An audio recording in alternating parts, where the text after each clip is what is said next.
नमस्कार साथियों, स्वागत है आप सभी का आकाश सर स्टडी पॉइंट पर।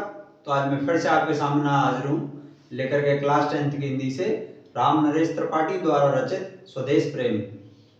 तो मैंने पिछली वीडियो में आपको 2 पद्यांश पढ़ा दिए थे और आज मैं इसमें तीसरे पद्यांश को पढ़ाने वाला हूँ। तो चलिए देखते हैं क्या है तीसरे पद्यांश में। तो यहाँ राम नरेश त्रिपाठी जी तीसरे पद्यांश में कह रहे हैं कि लोगों को किस तरह निर्भय होकर के मृत्यु का स्वागत करना चाहिए। तो चलिए पढ़ते हैं और किस तरह से बोर्ड एग्जाम में प्रश्न बनते हैं उनको धीरे धीरे करके सॉल्व करते हैं। तो यहाँ पर पद्यांश लिखा हुआ है, निर्भय स्वागत करो मृत्यु का, मृत्यु एक है विश्राम स्थल, जीव जहां से फिर चलता है धारण कर नव जीवन संभर।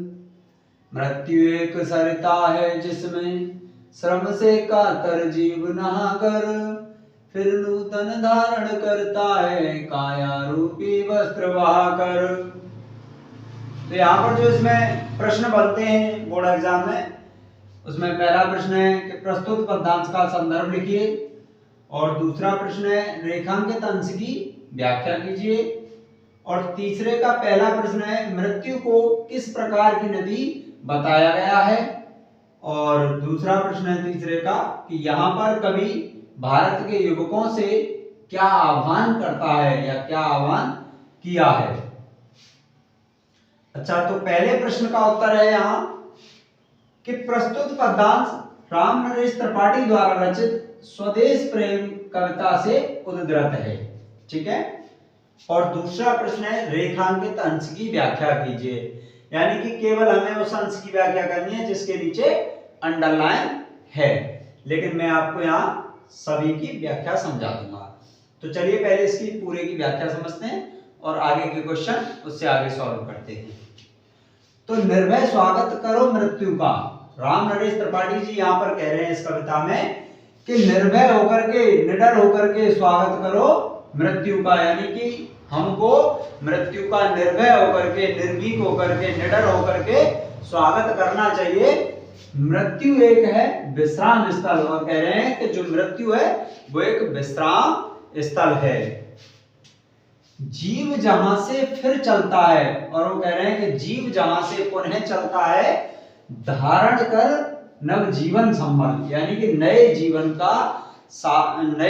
का सहारा लेकर के जहां से जीव फिर दोबारा से चलता है।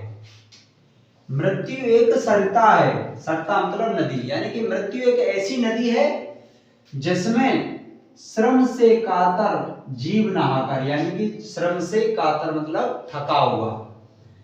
मृत्यु एक ऐसी नदी है जिसमें श्रम से, परिश्रम से थका हुआ जीव नहा करके फिर से चलता है, फिर नूतन धारण करता है, यानी कि फिर से, नूतन मतलब नया, धारण करता है काया रूपी वस्त्र बहा करके। यानी कि मृत्यु एक ऐसी नदी है, एक ऐसी सरिता है जिसमें श्रम से, परिश्रम से थका हुआ व्यक्ति उन्हें नहा करके और काया रूपी वस्त्र को बदल करके नए वस्त्र को धारण करके, यानी नए नवीन शरीर को धारण करके फिर से चलता है।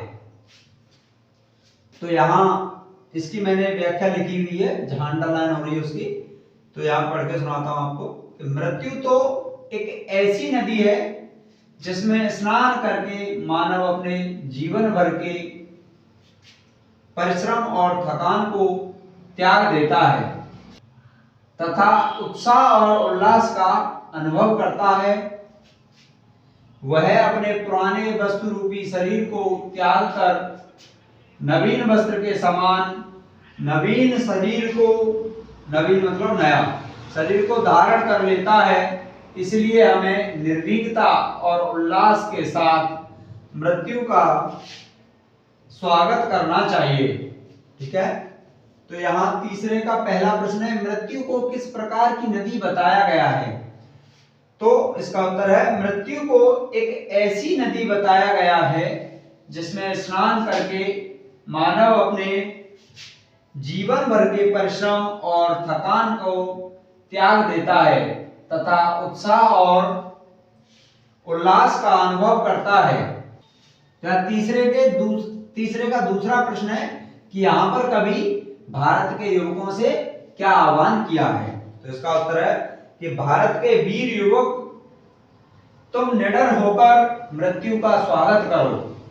यानी कि तीसरे के दूसरे प्रश्न में राम नरेश त्रिपाठी जी ने भारत के युवकों से यह आह्वान किया है कि हे भारत के वीर युवकों, तुम निडर होकर के मृत्यु का स्वागत करो। अगर आपको वीडियो अच्छा लगा हो तो चैनल को सब्सक्राइब करें और वीडियो को लाइक करना ना भूलें। मिलते हैं नेक्स्ट वीडियो में। Thank you so much.